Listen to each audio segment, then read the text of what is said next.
Wanted to let y'all know about Anchor. If you haven't heard about Anchor, it's the easiest way to make a podcast. First of all, it's free. It's a creation tool that allows you to record and edit your podcasts right from your phone or computer.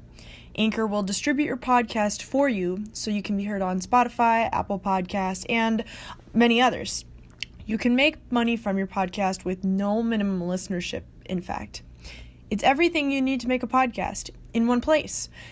So download the free Anchor app or go to anchor.fm to get started. Thanks, y'all. Hey, y'all, and welcome to the Gladder to Hear That podcast. I'm your host, Catherine Gladder, and today I want to talk about how I go about being hospitable. Being hospitable is about welcoming, about being a welcoming person, and about making the space you're welcoming people to hospitable. Whether that's your own home, a conference room, a business, or any other spot that you're welcoming others to. So, how do I go about being hospitable? For me, it starts with cleaning up, picking things up that got left out, checking my vacuuming schedule, wiping down various surfaces, either sponging counters or maybe dusting if the house needs it, making my bed, making sure I have at least some type of beverages available. Not all of this happens every time someone comes over, but instead, these are part of my routine. Keeping my home clean, presentable, pleasant, and I would argue also livable though. In addition, I really like to keep my home nicely styled. Things like coasters should be out and easy to grab, TV remotes if you're watching a game or hosting a movie night, but otherwise, I want everything put away. From books to computers, to printers, to DVDs, to things like newspapers, and wood if you have a fireplace. And making sure things like papers are put away. You don't have extra things out that could be put away. That said, if you've exhausted storage spaces, at least do your best to make sure that what is out of the box, or what is out of the way. Excuse me. It'll make your guests feel more comfortable in your home. I mean, maybe one pair of shoes and a jacket out to leave, but leave everything else in storage to leave room for your guests. I communicate with guests beforehand as often as possible to make sure plans didn't fall through, and that they know what my address is, where to park, how to get into the building. Even if this mostly means asking them to contact me when I arrive so I can open the front door, I still think it's a good practice. If you have multiple guests arriving, planning to spend a few minutes chatting with the first few guests and waiting to give instructions, whether maybe for a game or getting dinner on the table when everyone arrives, as guests continue to arrive, offer to take coats, show them where they can sit in the room where everyone will be hanging out.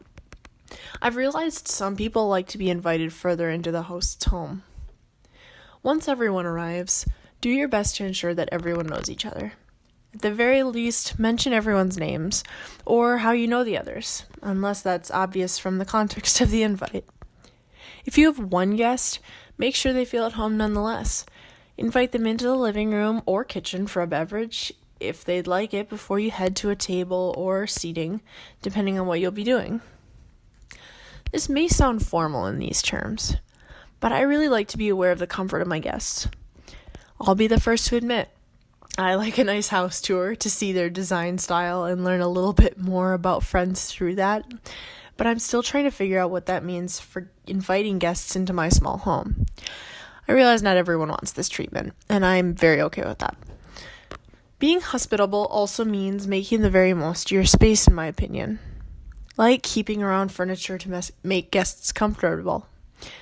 This is very intentional wording. If you have a gross, old, or uncomfortable couch laying around, it may be better to offer a counter or table seating to your guest.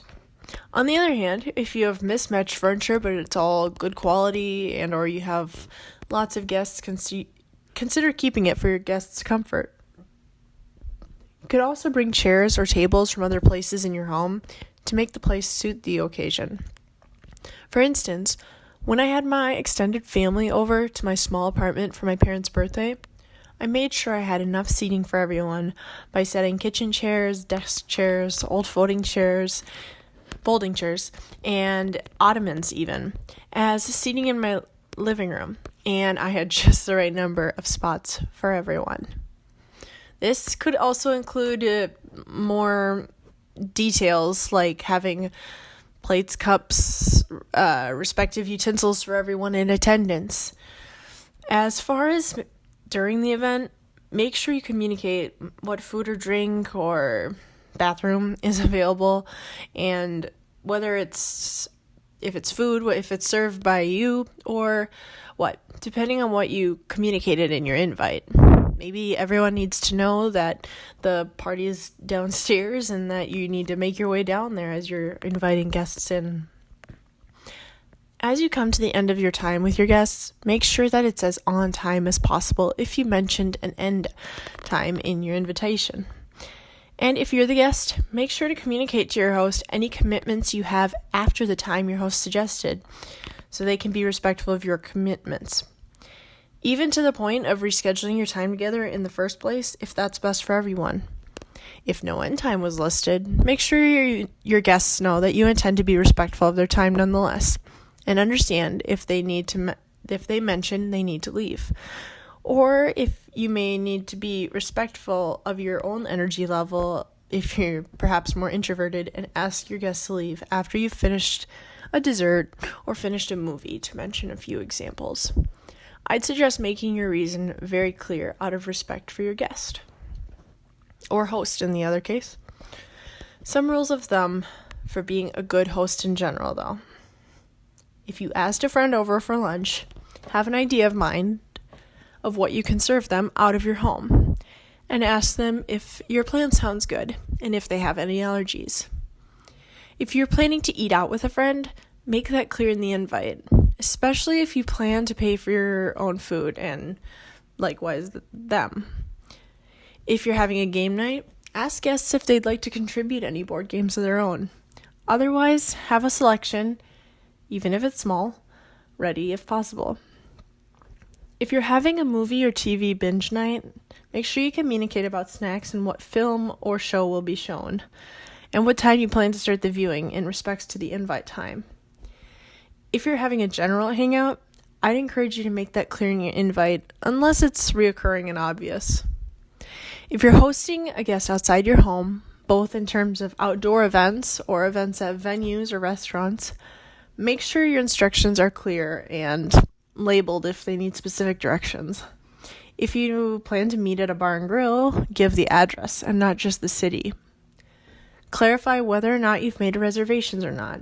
And as this is 2021, mention if your guest will need a mask or not. Sounds picky, but not everyone keeps these things handy or in their car, depending on their lifestyle. Make sure any extra costs are known to guests as well.